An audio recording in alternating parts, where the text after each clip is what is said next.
Good morning, everybody. My name is John Mitchell. I'm the director of ALNAP, and I'd like to welcome you all to the ODI for the launch of the DEC Syria Response Review.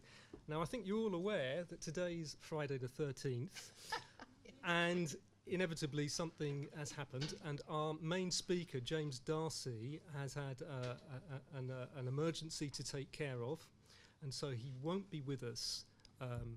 But the good news is that Annie Devonport, at very, very short notice, is stepping into James's shoes. Annie was part of the team, who conducted the review, and so we are deeply indebted to Annie for her bravery, and I'm sure she's going to do a great job. Now, I'd also like to welcome our online viewers. I hope you can see me. I hope you can hear me. And we will be looking forward to hearing more from you from the online chat room when we have a discussion later in the session. So before we get to the report, let me just begin with some context. I think that maybe the first thing to acknowledge is that the humanitarian crisis in Syria and the surrounding countries is essentially a crisis of protection and security, the like which I don't think any of us have seen since Kosovo, really, in the late 90s.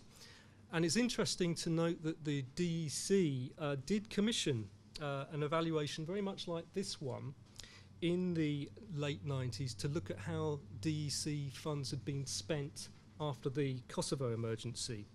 And the report, like this one, used OECD DAC criteria, and it did highlight some successes from that experience. And these successes were around examples of working effectively with local partners, especially assisting refugees in private housing.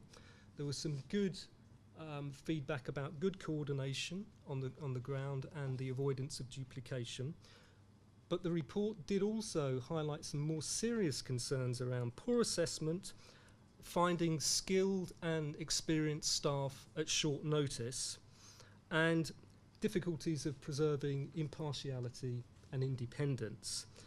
And maybe most importantly, the lack of public advocacy amongst DEC members on some key humanitarian issues, notably, if you remember, the plight of 1 million people who remained in Kosovo after the bombing.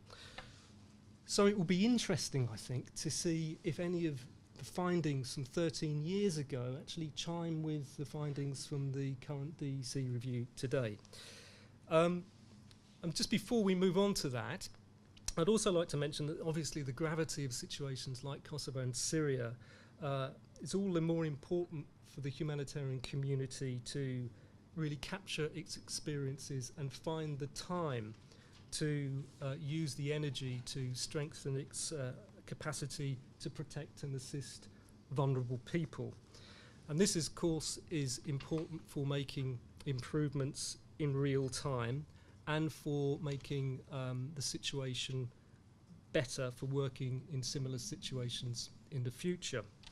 And I want to mention one initiative which helps promote this, and this is the, let me just get my clicker here, the Syria Evaluation and Learning Portal, which we've already set up to promote evaluations and use of learning from Syria.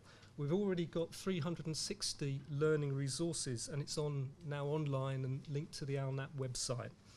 And of course, the DEC Syria Response Review will be an important part of this learning process. So let's turn now to the review itself, which, as I say, also uses OECD DAC criteria to assess how well DEC agencies have performed. And we don't have James, as you know, and so now, Annie. I don't know if you introduced. Oh, don't worry, I'm on the case. Don't worry. Annie is the I was going to say the lead author of the report, but you. No, I didn't author it. Well, not author, but I was part of the team.